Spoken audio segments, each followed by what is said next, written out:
Moni nde ku Kenya Sunday lapitali pa 1 December amayi awa analandira foni, ali kuntchito. Analandira foni kuti muthamange mupite ku chipatala. Iwo nkumati ku chipatala kwachitika chani? Akuti ingothamangani khala ngati mwana wanu wavulala.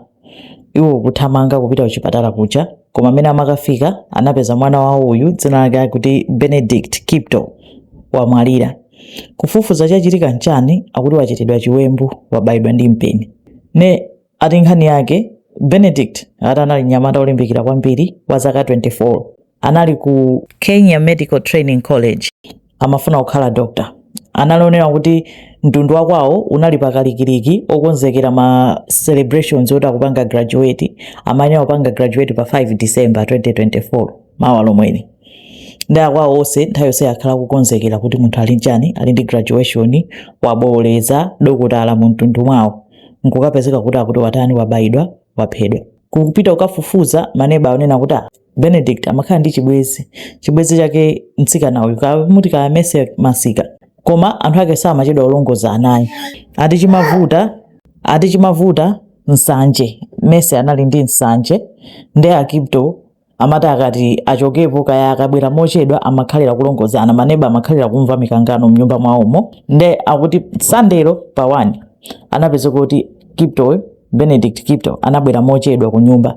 Pamene no Mese anapyaso mtima kumanena kuti chifukwa chani wabwera mochedwa unali kuti. Atamankayikira kuti ali ndi chibwezi.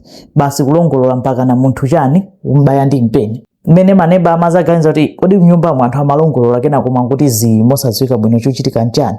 Maneba kubwera kutsegula chiseko akumpeza munthu akuphupha. Benedict uja ali pansi magazi paliponse anambaya kuti pakhosipa.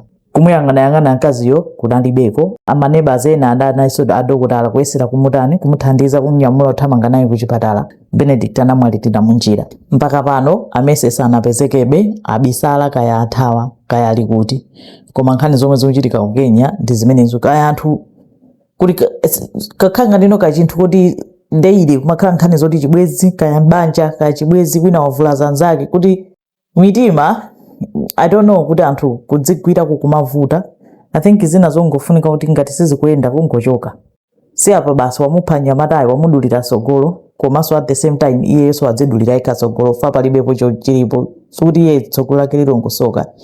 Imene ndi nkhani kuchitika ku Kenya akumusakasakabe mpaka pano. Zikomo kwambiri.